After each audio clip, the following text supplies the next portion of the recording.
তেওঁক অন্যায়ভাৱে ৰখা হৈছিলে। এই কথাটো প্ৰমাণিত কৰিলে আমাৰ গুৱাহাটী হাইকোৰ্টে। তেওঁক অন্যায় কৰা হৈছিলে, অত্যাচাৰ কৰা হৈছিলে, এইটো সকলোৱে আমি জানিব পাৰিছিলোঁ আৰু এই আমাৰ জনা কথাটো গুৱাহাটী হাইকোৰ্টে প্ৰমাণ কৰি দিলে। যেহেতু শৃংখল চলিহাই ইতিমধ্যে এটা আমিনুল ইছলামক লৈ এটা বিৰূপ মন্তব্য কৰিছিল যে গুৱাহাটীৰ চিটি বাছৰ পকেট মাৰৰ দৰে দেখা যায় আমিনুল ইছলামৰ চেহেৰাটো। এই সন্দৰ্ভত আপোনাৰ প্ৰতিক্ৰিয়া কি? আচলতে এজন সন্মানীয় বিধায়কক, যিজন 3বাৰকৈ বিধায়ক হৈছে, এনেকুৱা কথা কোৱাটো মানে বহুত বেয়া কথা। তেওঁৰ যিটো চৰিত্ৰ, এই চৰিত্ৰটো তেওঁ নিজে দাঙি ধৰিলে। আচলতে পকেট মাৰ চোৰৰ নিচিনা তেওঁকহে দেখা যায় আৰু মই তাৰ বিষয়ে একো ক'ব নোখোজোঁ। সি মানে একচুৱেলি কোৱাৰ উপযোগ্য মানুহ নহয়। এতিয়া এটা প্ৰশ্ন আপোনালোকক মই কৰি আছোঁ, ধৰক তেওঁক যে সদনত যাব দিয়া নাই, এই দুটো কি আমাৰ ৰূপৈয়াত সমষ্টিৰ ৰাইজৰ নে তেখেতৰ নিজৰ ব্যক্তিগত দুখ? আপোনালোকৰ এনচাৰ নাথাকিব। আপোনালোকৰ ৰাইজে তেওঁক বনাই দিছে এছেম্বলিত যাবৰ কাৰণে, সদনত যাবৰ কাৰণে। কি কাৰণত যাব নোৱাৰিলে? অধ্যক্ষক লগ ধৰিবলৈ, পাৰ্চনেলি লগ কৰিবলৈ যোৱাটো ঠিক নাছিলে, এতিয়া প্ৰমাণিত হ'ল। তেওঁ যাব নালাগিছিলে। যদি তেখেত আমাৰ ভাল কামৰ কাৰণেও গৈছে, এতিয়া কি হ'ল? ৰাইজৰ এটা কেতিয়াও পূৰণ নোহোৱা ক্ষতি আমাৰ হৈ গ'ল।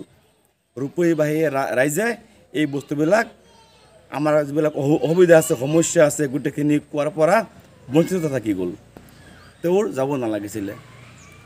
আৰু সকলোৱে আগবাঢ়ি আছোঁ।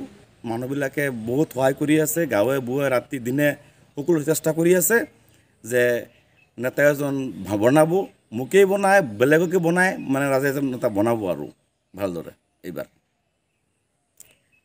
হয়, তেওঁ বিধায়ক আছে আমি জানো, আৰু ৰাইজৰ দলৰ হৈ সকলো ৰাইজে বৰ্তমান কামত ব্যস্ত হৈ আছে। ইলেকশ্যনৰ এতিয়াও 4 মাহমান লেট আছে, কিন্তু মানুহে কামত লাগি গৈছে কেনেকৈ ৰাইজৰ দলৰ প্ৰাৰ্থীক জয়ী কৰাব পাৰে। আৰু ৰাইজে নিজৰ সম্পূৰ্ণ চেষ্টা কৰিছে অখিল গগৈক আগুৱাই লৈ যাবলৈ। Akhil Gogoi is a one man army in the assembly. আপোনালোকে জানে তেওঁ কিমান প্ৰশ্ন কৰে, তেওঁক ছাছপেনশ্যনো কৰে। আমি ভাবিছিলোঁ যে আমাৰ খুদা চাহাব কেতিয়াবা আমাৰ কথা উঠাব সদনত, লাগিলে তেওঁক ছাছপেনশ্যন কৰি দিয়ক এদিনৰ কাৰণে, কোনো আপত্তি নাই আমাৰ লোকৰ।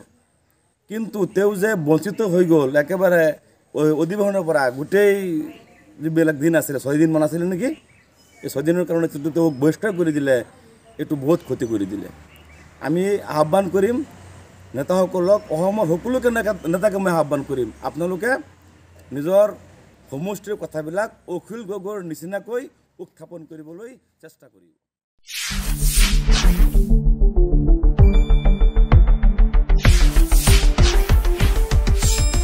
শুদ্ধ আৰু বিস্তৃত বাতৰিৰ বাবে চাই থাকক নিউজ ডেস্ক ৰিপোৰ্ট।